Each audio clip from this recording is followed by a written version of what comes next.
When are we going to begin to think of the greater good, or the good of others as well as our own, instead of just our own? When does that happen? When do we break with old patterns and start to really listen to what others are asking of us? When? When does that happen? When do we begin to listen to others' needs and begin to meet them instead of always putting our own first? When do we break with tradition in the name of really listening to another person and what they want from us? Let me break down where we are with respect to consciousness right now. Your consciousness can act out either one of two systems in any interaction you have with another person. These choices are service to self, service to others. When you are service to self, as in selfish, self-serving and in some respects greedy or believing in scarcity, you are following a lower vibrational draconian belief system. You have a tendency to put yourself first in any transaction with another person, and yes, psychology has even told you that it's healthy to do so. Okay, so let me ask you this: if the better way is to continually put yourself first, instead of working to benefit others along with yourself, then how come the world is in the state it's in right now? Service to self is, me first and your mind to do with as I feel you should be. But the true state of humanity, where humanity thrives, is a state of mutuality. When you think and enact a service to others mentality, you immediately see others as the people you are here to help, as well as yourself, and you don't tend to make too many decisions and choices without considering the greater good. For me, getting up in the morning is always a question of, what am I going to do today, and how can I be of service? Having said that, the service provider can impose limits and restrictions upon what they do. I do this because I'm not a car mechanic. The service you provide has to do with your soul's choices for you. When you enact service to others, you see yourself as one of the ones who benefits from your serving the all. Now, these two mindsets break down into two different systems of behavior, and when I say different, I mean different. These two systems are the systems that are playing out in the galaxy as well. These systems have to do with the way you behave and the way you relate to others. These two systems are power over others, duality consciousness. Power over self, unity consciousness. Earth has been a power over others system for many eons, simply because people became greedy and turned away from God, and because of that, they opened the door to their own exploitation because of this compromised mindset. They let evil in, and that's what we're fighting now. So you see, the only way to get rid of evil and the service to self mindset / power over others system of interaction is to change our minds, raise our consciousness, and to follow universal law, because all others in the galaxy that are benevolent follow universal law and enact the service to others behavioral system. Universal laws are the properties of God, or the way that God is, or the way that God functions, if you want to call it that. And by default, if God functions that way, then so do you, because you are a part of God. Not all people on this world are part of God, or part of the power over self or unity consciousness system, and they have lowered the vibration of people on this planet and taught them to misbehave, or to violate universal law, enact service to self, in order that they could live among us. Earthlings are about to move from this duality consciousness / power over others system to unity consciousness / power over self reality. So our task now, in order to ascend, is to embrace unity consciousness. When you do, you'll be hearing from a lot more ETS because you'll be more aligned with their pattern of thinking. As I indicated in the beginning of the video, we have to break with old patterns and adopt new patterns of behavior, towards ourselves and towards others. This means that beating yourself up for doing something you feel is wrong is no longer a viable way of behaving. This means that dissing another person you feel contempt for is no longer a viable way of behaving. This means that violating another person's rights is no longer a viable way of behaving. Even if you do it out of innocence or out of some other form of ignorance, it's still not compliance with universal law. Universal law must be adhered to, otherwise you continue to create bad karma. Otherwise this world will not change. The only way to ensure that evil does not gain a foothold in our minds and on this planet again is to embrace universal law, and the power over self mindset. There are many people on the planet that have already accomplished this to varying degrees. I am one of them. I have gone through many years of soul searching and changing my behavior on Earth, and now many years of being of service to others in the universe and on Earth, in order to raise my own consciousness level. The secret is that as serving others, you benefit as well. I realize that, although I have changed, many people haven't. However, I have a dislike of the power over others system because that's the system my parents indoctrinated me into as a child, and because of this I suffered soul fragmentation. Yes, No less than that. It split me apart. I have gone through my life retrieving the pieces and putting myself back together again to achieve wholeness. When I come across people who violate my boundaries, I understand what is really going on. Boundary violators are enacting the service to self mindset, and as I said in the title, this system is competitive. In fact, when people violate others' boundaries, they are competing with them for their time and energy, technically for control over them, and in fact behaving as if they have a right to control other people. This is narcissistic behavior.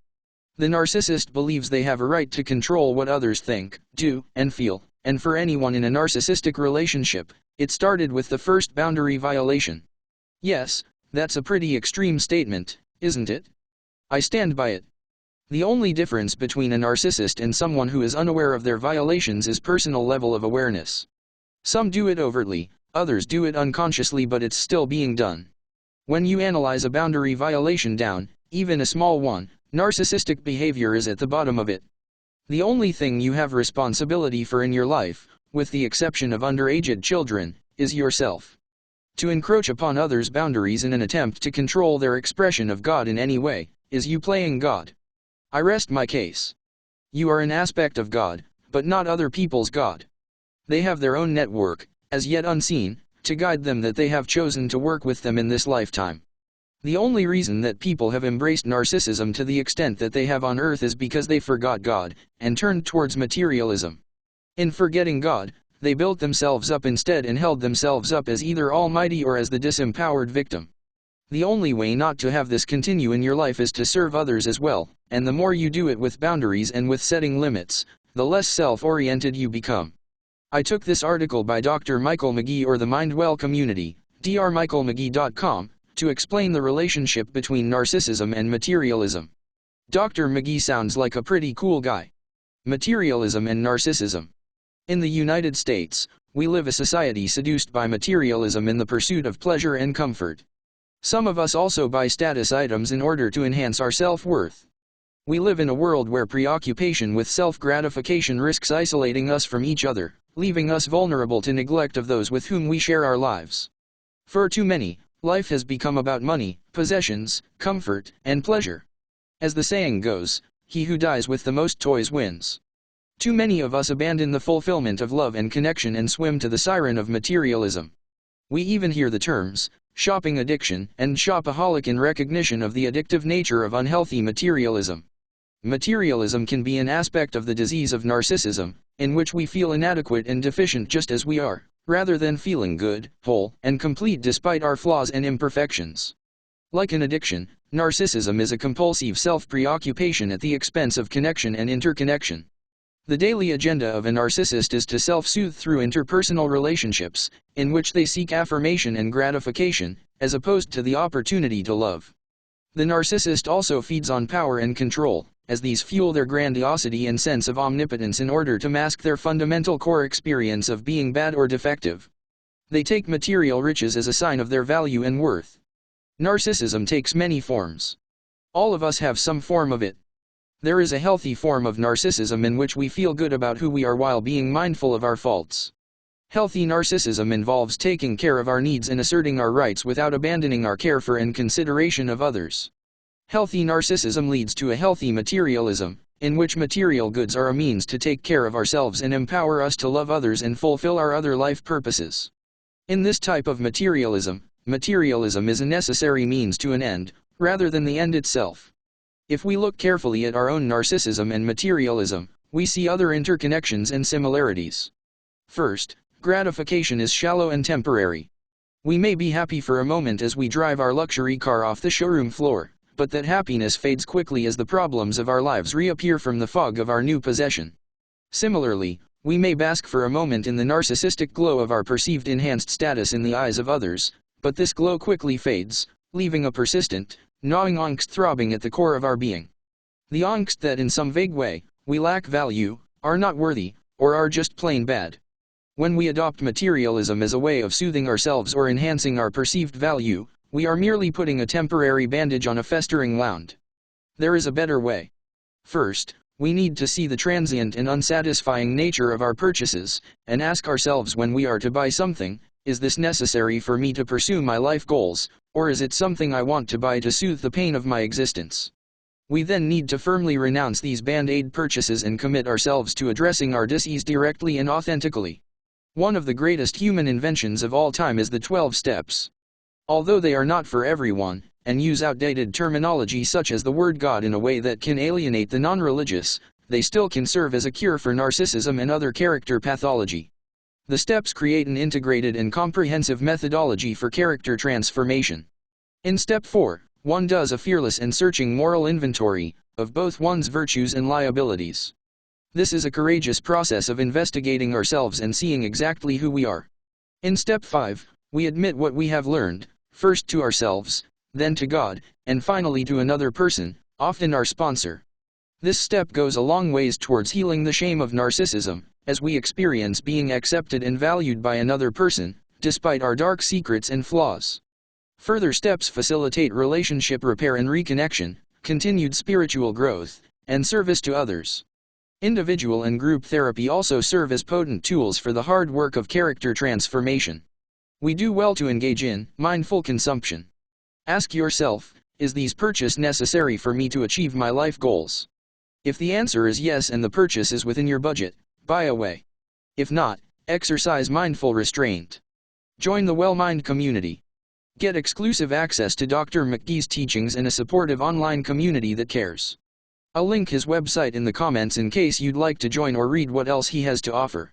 Dr. McGee focused on materialism as an aspect of narcissism, but it tends to go hand in hand with controlling and manipulative behaviors, because really when you think about it, as he mentions in the article, trying to bolster one's self-esteem through the acquisition of material possessions, but there is also trying to bolster one's self-esteem by trying to control and manipulate others, particularly others you feel are more powerful than yourself. Narcissists are controlling. Boundary violators always are. Let me tell you another secret, these people are very insecure. Why? Because they believe in scarcity, they don't believe in their own creative abilities, they don't believe in their own innate powers, but they do believe that they have a right to tell you what to do. Even if it means lying to you, manipulating you, gaslighting you, or using some other form of overt or covert control tactic, they believe they have a right to do this. And this, by the way, parallels what's going on this planet right now with respect to the COVID programming. COVID is actually a godsend for people who already understand the difference between the two ways of life I'm describing here, with exception of the ones who have perished from it. That's unfortunate, and I mention my cousin Nick again. COVID is a wake-up call for many people who have been service to self-oriented, because now that their freedom is being taken from them, they are fighting back. Well, welcome to my life. I've already gone through this. Taking my power back. And that's what people are learning en masse on Earth right now. They are moving towards the power over self system of thinking. They're going through all the stages I went through too, including anger. I can tell you what's going to happen on Earth because I went through all these things. The road to acceptance of self can be an arduous process. Service to others, people realize that they have to set boundaries with others and set limits with themselves. Why? Because if you are other-oriented but have no boundaries, you'll be run off your feet doing everything for everyone else, and eventually, you'll suffer. Read about that in the book, Women Who Love Too Much. It describes the process well. The difference between being service to others and being codependent is the boundaries you set. And whenever you set boundaries, you can be rest assured, someone will try to violate them. Why? Because that's the old service to self system.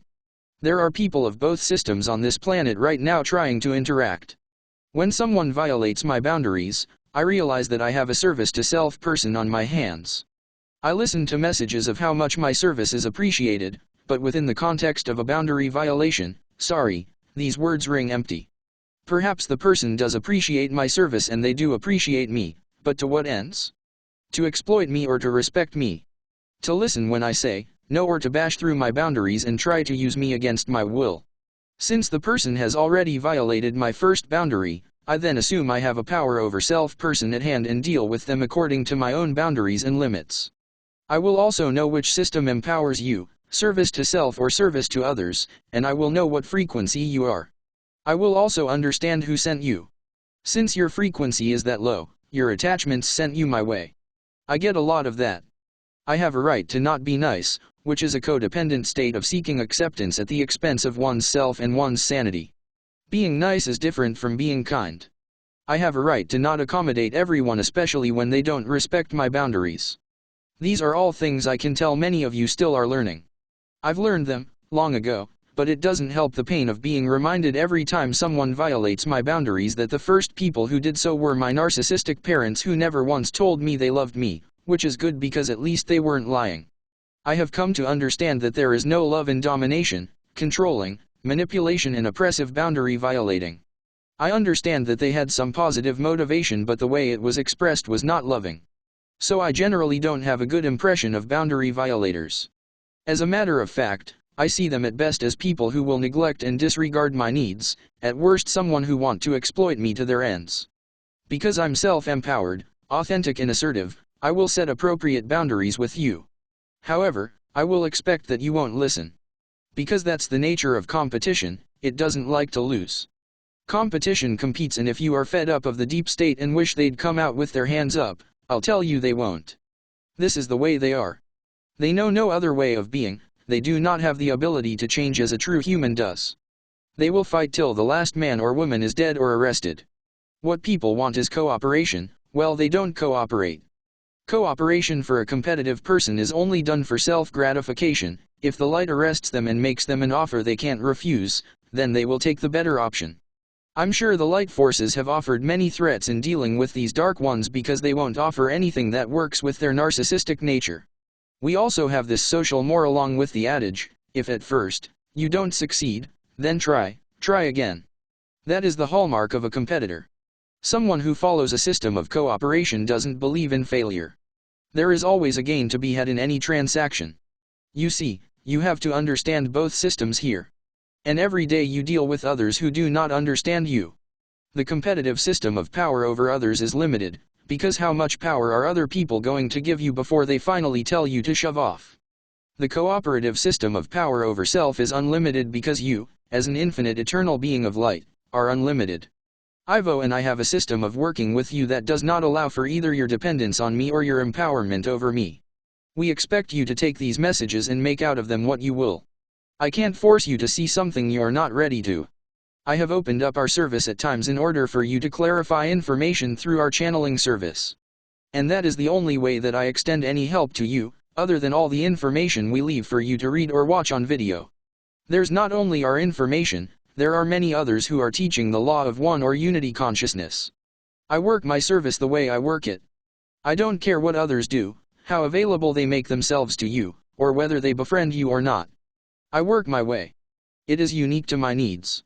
If you are still power over others, I suggest that you look at relieving yourself of mind control, because it's not the light that wants you to try to gain power over others. The first step to take in order to become power over self is to ask yourself, what boundaries did Sharon state she wanted me to respect, and then do that. If you don't, I'll know you are not in control of your mind. Mind control is. I'll know who sent you. Assertive people ask first. They are okay with taking a no from others. I believe sometimes that people are like I was and got the word no spanked out of them as children. But their parents used it liberally to control them. So when people say no to them, it becomes triggering and they feel powerless against other people. Frankly, abiding by someone's no is not disempowerment, it is an act of empowerment. You just have your glasses on backwards because you were taught the wrong system. I believe in the system of scarcity we're still living in today. The word no can be life-threatening for some people. Can I borrow $50? No turns into, how will I eat? What about my kids, what will they eat? My bills won't get paid. I won't have gas for the car. And with that, I thank the monetary system for creating scarcity thinking and the power over others system. Asking for $50 and saying you'll pay them back next week and never paying them sounds like a yes to some people. But it's theft and creates bad karma. The fact is, you don't need me. You don't need Ivo either. All we're doing is reminding you of what you innately know, that which is lodged undiscovered in your subconscious. We're just reminding you. I went to the store just now. Didn't get my pull-through spot. But when I left the store and got into my car to leave, the driver of the car ahead of mine got into his as well. Pulling through was just a matter of waiting him out, so he backed out and left. Life bends to your will, folks. That's another thing you've forgotten. If I'd needed $50, it would have appeared. I would have created the money. You know many things. You just have to let go of what you've been taught, because frankly, it is poison to your soul. You're not draconian, you're a human. People who practice power over others harbor beliefs that don't serve them or others on the planet. They believe in lack, scarcity, they believe they have to compete, that they have to want more and more and more. They believe that nobody is looking out for them and life is a question of having to control others into doing that for them because they are basically powerless. No, it's not. Those of us who develop unity consciousness believe God is working for us and through us, and we see examples of it all the time. Power over others thinkers don't believe in life. They believe that life is bad and they have to suffer through it, that life is a struggle. They believe that life is a question of having to wrest what they get from others, that they have to fight to get what they want. They believe there isn't enough, so they have to steal from others to get theirs. That's how those in power think, and they've taught you the same thing. There is no struggle. Life is not a competition. Your beliefs create these if you think it is. Change your beliefs. The light is here to teach you otherwise. The light is here to help you remember your own light,